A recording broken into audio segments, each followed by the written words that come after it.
So ayan, magandang tanghali mga chong. May dala ako ditong asinto mga chong kasi galing tayo doon sa crossing kanina. Mas mabuti na yung mabilisan tayo mga chong kasi nakakain tayo ng manok mga chong. Mahirap na baka ma-high blood tayo mga chong. Punta tayo dito mga chong. Kakain tayo ng mangga.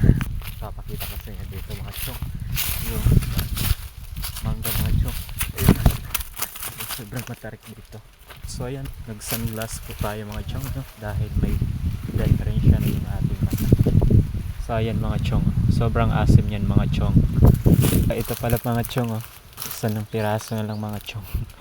Yan yung kakainin natin mga chong. Yan, dyan natin lagay yung mga chong. Tapos ito, tikman natin siya. Last na lang to mga chong. Kunin lang natin to mga chong kasi ito yung iniitugan ng gum. Yung iba kasi pinupunasan lang siya. Saw-saw lang natin siya dito mga chong.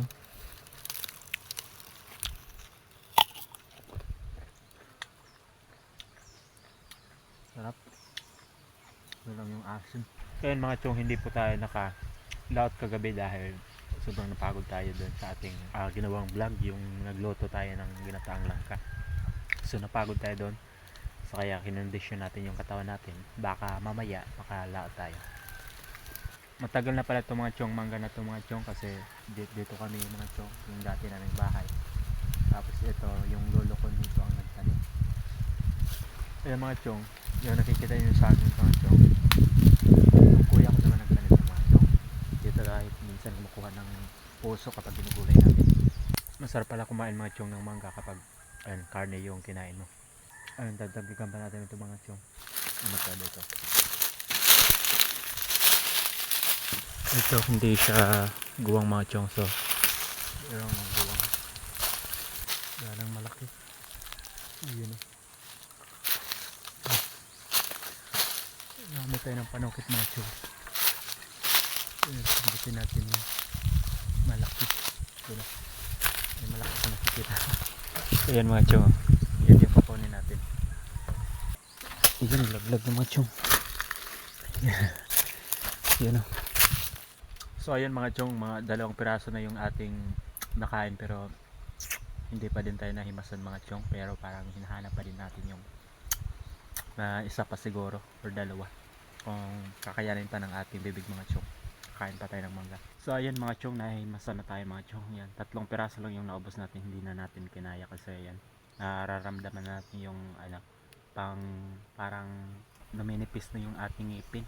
Pag ginagat natin yung mangga, ang nangyayari mga chong, parang maasim, yung parang hindi mo na siya gusto. So ito mga chong, dalhin natin to kasi sayang naman. Mga ano lang naubos natin mga chong, tatlong mangga lang mga chong naubos natin kasi yun, ramdam natin yung panginilo ng ating ngipin. Ramdam natin na parang nawawala na yung sawa ng karne kasi kanina kumain tayo ng karne kayo.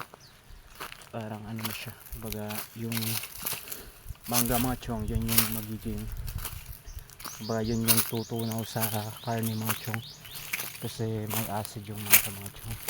Yun yung gagawa natin ng kusina dito. Naghihintay lang tayo dyan ng yun na yung kahoy natin mga chong. Ako na muna papantay dyan mga chong kasi wala pa tayong pangsuhol. Bibili pa tayo ng lansang 5 at 4. Nag-iipon pa tayo mga chong kasi wala pa tayong mabiling lansang. Tapos ito, nag-maintenance pa tayo sa ating rag-rag. So yung mga chong, hanggang dito lang yung ating video. Maraming salamat sa inyong panonood mga chong.